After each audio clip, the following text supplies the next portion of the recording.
Honey bonjour, my name is Leroy Bennett. I was the cultural worker for the Robinson Huron Treaty Litigation Committee.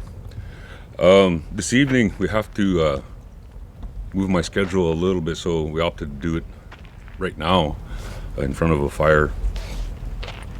But the main thing that I wanted to focus in on this evening before I do the closing song is the relationship that we've been in. And when we look at how life is sometimes, being in a relationship in the darkness or in the shadow, much like us First Nation people, it's a cold place to live. And sometimes we act accordingly to that coldness.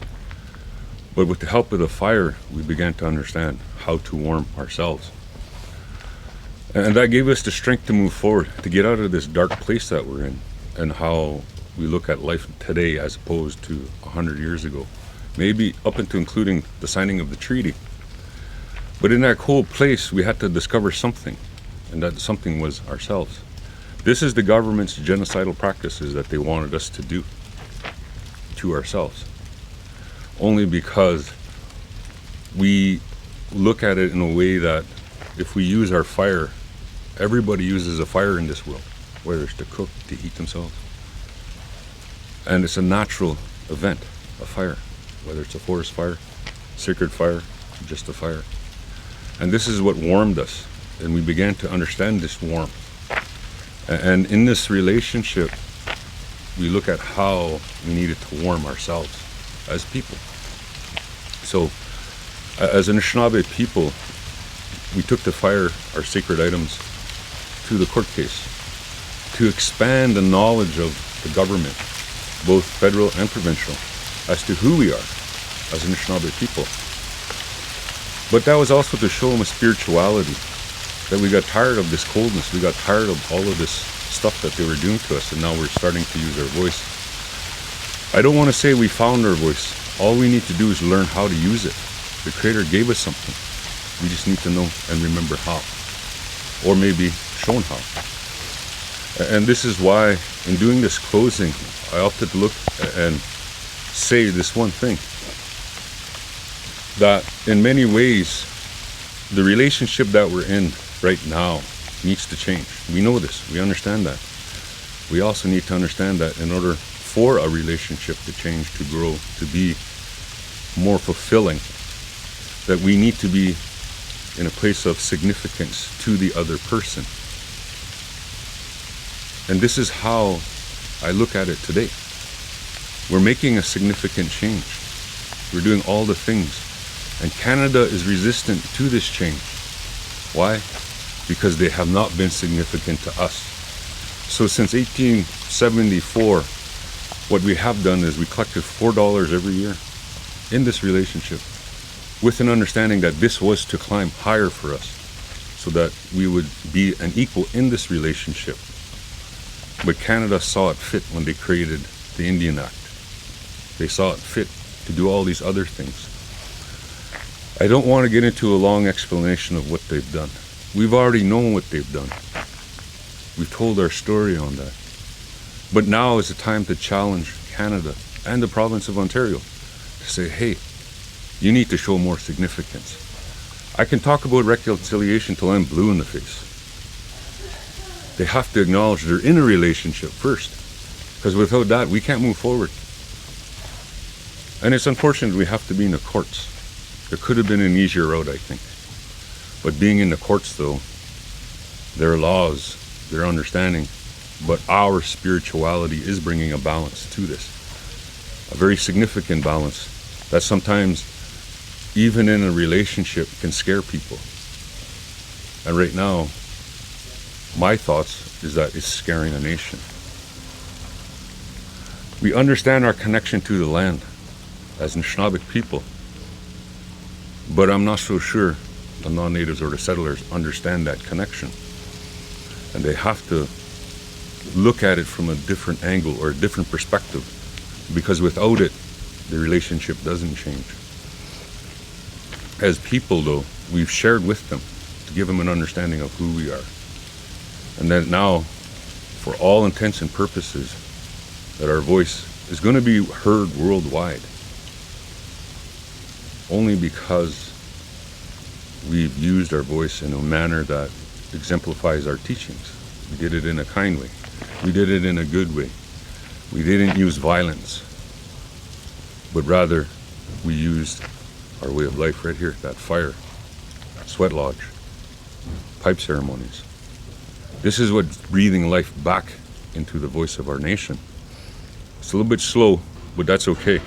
Maybe it's better that it is slow, so that we're able to understand clearly what we're going to be doing and exactly what we're going to be asking.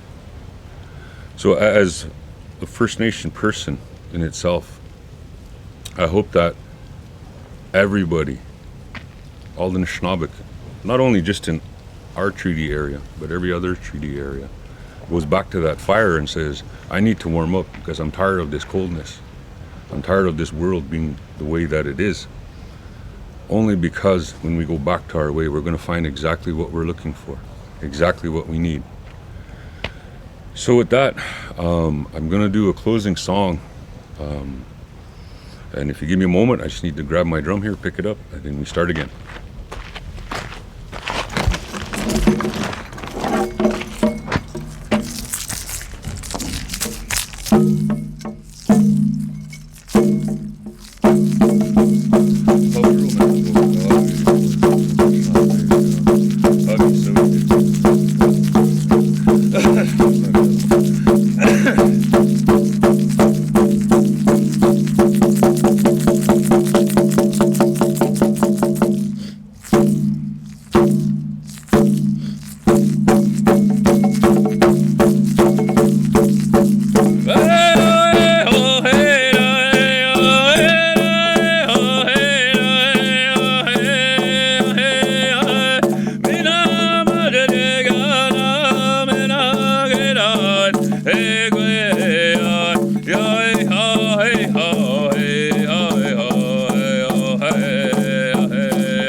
Hey,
with that, I wish everybody a good week, a lot of blessings, and the insight to themselves, but more importantly, the insight to a nation. With that, I say miigwech, and everybody have a good day.